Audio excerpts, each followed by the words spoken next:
Hello, everyone. Welcome back to Myths Retold. I'm your host, Legend Terry, and today we're going to talk about the Chenoo, a horror adventure tale from the Mi'kmaq tribe of Lower Canada and Upper Maine. So, long ago, a Native American family moved deeper into the woods to hunt. There's the young brave Abe, whose name means bow, which is what I'm going to call him from now on, his wife Kitpu, which means eagle, which is what I'm going to call her, and their baby boy, who does not actually have a name, so he's just the baby. So one day, while the husband is out hunting and the baby's sound asleep, the wife goes to gather firewood. Then all of a sudden she hears a sound, a creaking, cracking noise. She turns around, and there is a freaking Chenoo right there, 9 feet tall, with eyes of blue that burned with cold fire, a mouth full of fangs, pale blue frostbitten skin, and lips and shoulders torn apart as if he had just gripped and gnawed on himself in madness and hunger. Waves of magic streamed off him like smoke. On his back was a large pack. Now, usually this is where the story ends in screams and blood and death, but our female lead is really smart. She goes, Kiskoo, a word that means old man or father in a respectful way. How have you been? You look well. Let me get you something to eat. She grabs him by the hand and takes him towards the house. Now, the Chenoo's confused, like, usually when he shows up, there's crying, screams, praying, and the smell of urine as people void their bowels in fear.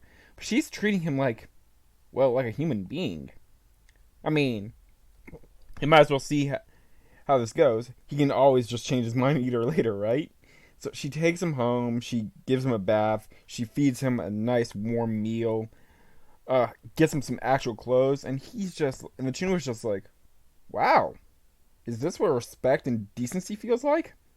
I kind of like this. All this confusion and happiness does one thing that everyone thought was impossible for a Chenoo.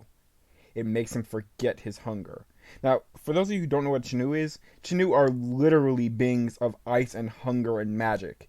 So if you make one forget it's hungry, that is impossible. It's like making the sun rise in the west. So he's cooling down, he's chilling out, and she goes to get more firewood, and he decides, no, let me do this. So without a word, he takes the axe from her, chops down like he chops down 12 pine trees in 3 minutes, and she goes, okay, listen, we want to be warm, oh great wise one, but we don't want to force the entire place. This is enough. So he stops, he looks at her, hands her the axe, and sits right back down. So Bo comes back, and he is like the coolest husband ever, because he sees this giant monster of ice and death, and immediately pulls out his bow and tomahawk like he's about to fight this thing. But fortunately for Bo, B was like, no, honey, chill. I'm doing a thing, and he's been really calm since I did it. We treat him like a real person instead of a monster, and he doesn't eat us. And Bo goes, I bet. Alright, but I reserve the right to die trying to stop him if he snaps on us. He sits down, and he goes, Hey, hello, Kiskoo, how have you been? Are you okay? Would you like to hear some stories of my family? And the Chenoo is just enraptured as he listens to these tales of love and respect, and he just lives them there with him for a week, not saying anything the whole time. But then he finally talks in a voice as cold as ice and as deep as the grave. Make me a sweat lodge. The hotter the better. They do, and the Chenoo goes into it and just sits in it for 12 hours, which, should have killed him, but magic, that's just how magic works. And he comes out and goes, boil me some tallow, which is animal fat. So Bo boils him up some animal fat, and hands it to the Chenoo, who drinks it and starts coughing. He pukes up an ice statue in the shape of a human and says, hey, toss that one into the fire. They do, but it's so cold it puts out the fire, so they have to smash this ice statue into pieces and then feed it into the fire one by one, after making the fire even hotter. When it's finally destroyed, he shrinks about a foot, his fangs recede, and his skin takes on a more human tone. He drinks some more tallow, pukes up another. They do it again. He is now looking remarkably more human. and like he's like his fangs actually fit into his mouth now. His skin is more brown than blue. His eyes are more human tone. Even his wounds are starting to heal. So they destroy the second piece, of course, and then he picks up a third one, but he reswallows it before they can destroy it and goes, no, no, no, I need that one. I need that one real quick for what's to come later. So they live together for a while longer, and when they run out of food, the Chenoo takes Bo and goes, hey, want to have to never worry about food again? And Bo goes, literally every day of my life. And they go to the river, and the Chenoo uses his magic to summon two giant dragons. And they kill the dragons, and the Chenoo tosses their skins, heads, feet, and tails back into the river. And goes, look, if we do it like this, they'll go back to being a bunch of normal lizards, and we can just always hunt them later. But for right now, all this meat, this is for y'all. So Chenoo lifts the meat up and he runs and he easily outpaces Bo, who is the strongest and fastest guy in several tribes. Because, Chenoo, still magic, still strong, still got a third of his magic power left. Winter breaks and spring finally comes, and Chenoo goes, look guys, it's been real, but I got one last thing to do. I have to fight Chenoo, this ancient Chenoo queen who's coming for me. You two should probably run.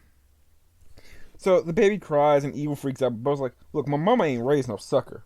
Let me get my wife and kid out of here. Then I'm gonna help you kill this thing.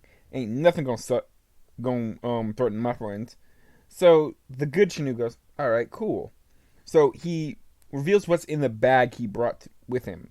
2 horns from a different dragon than the one he and Bo killed. He gives one to Bo and keeps the other and goes, okay, listen, these are magic. Even a full-grown Chenoo would be killed by this. Well, hey, aren't you still a Chenoo? At this point, I'm like a third Chenoo and 2/3 human. Listen, I trust you, I love you, I respect you, but only come if you think I'm dead or dying. I don't want you to catch a stray shot while we're shooting magic at each other. So the family runs away, and once they're like 4 or 5 valleys over, Bo goes back and he sees the She Chenoo trying to carve his boy's heart out. So Bo's like, hold up. No one does my boy like that. Runs up on her and stabs her in the brain with the horn. She dies, of course, because, again, the horns are magic. And the 2 of them proceed to spend the next hour or so cutting her into pieces and burning the pieces to ash because they do not want her regenerating. So after they burn every piece of her to ash and then all 3 of her ice hearts, just to make sure she's deader than dead, the good Chenoo turns to Bo and goes, okay, one last favor. Destroy my last ice heart. What? Why? Look, I'm helping you now, but I'm a Chenoo. Sooner or later, my evil powers will restore themselves, and I love y'all too much to endanger you. So Bo, with tears in his eyes, does what he asks, shattering the last ice heart and melting it in the fire, killing Chenoo off once and for all. Then they go home. Then he goes home with his wife and child, and they live long and share this story with the village, letting everyone know that with kindness and decency, even the greatest monster can change. Well, that's been my story. Remember to like, share, and subscribe, and I will talk to you guys next time. Oh, also, remember I have a book out, The 21st Century Guide to Mythology. Check that out when you get a chance. Later days.